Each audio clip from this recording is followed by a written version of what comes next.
Hello everyone, I hope you are doing well. Today we'll talk about how to fix or how to solve the problem of cache. We click on settings.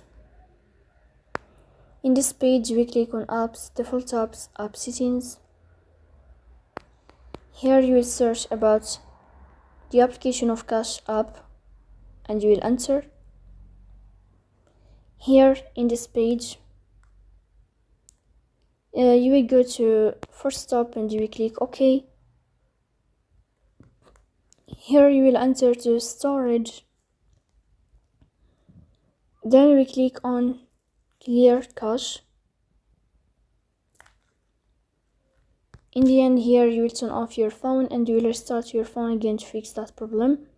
So that's all. Don't forget to support us by like and subscribe. See you next time and thank you for your watching and your attention.